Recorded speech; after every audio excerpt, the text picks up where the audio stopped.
All right, well, welcome everyone. Glad you're on the Zoom today and as we pray together. Maybe to put what we're doing in context a little bit, I think many of you have heard about some pretty hard hit areas, and they do affect our MB family, and in particular, some of the meatpacking plant areas, South Dakota, and in other places, Ohio. So, it really kind of boils down to not we're just kind of struggling a little bit, but people don't have money to buy groceries and buy food and necessities. So I've got a couple of our guys, one pastor, Claude Tambatamba, just asking him to give a little bit of a backdrop to what I'm talking about here. From South Dakota. He lives in Sioux Falls. He's pastor of New Jerusalem Temple there. So Claude, just in 60 seconds, what's happening there and how can we as an MB family respond to the need of people that are now without jobs, have ability to be able to buy groceries, and anything else that you'd want to share with us, just real briefly. So Claude.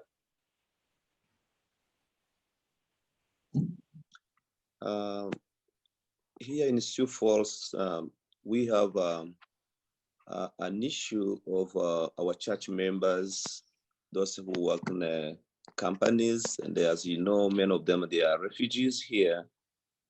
They are non-English speaker. That's why they do work in different companies, those who, especially for those who work with smooth field and meat production. Because of that, in this issue, many of them, they lose their job and they are not qualified for government support.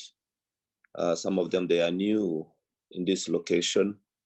And some of them, they just leave their job without being prepared, but they have their own issues. Those who have been sick, those who have children, the young kids, those who have some of them, they have pregnancies. They just leave their job, and when they don't have other option to do. So some of the families, 11 families, are struggling to get food, groceries, and house rent. That's the major issue we have here in Sioux Falls. Okay, thank you for sharing that.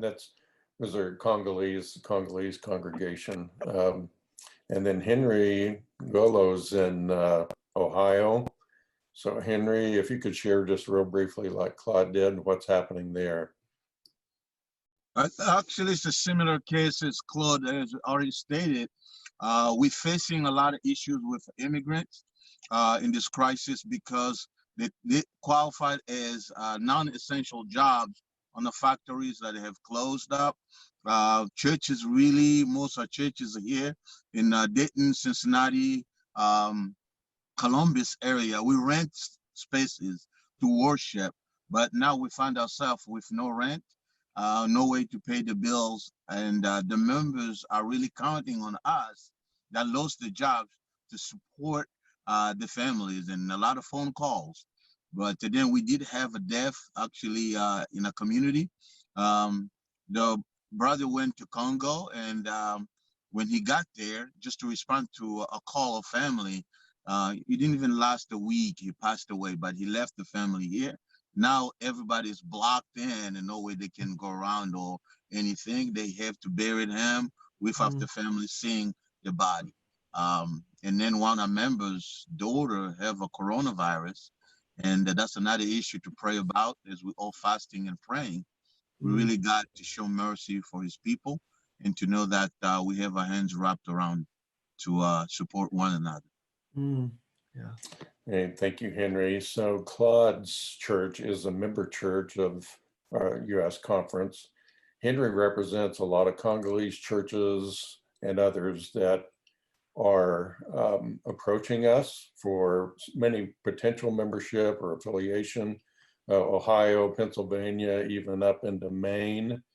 Terry Hunt has been working pretty heavily with those churches, Tennessee as well. And so this is our MB family that's really hurting.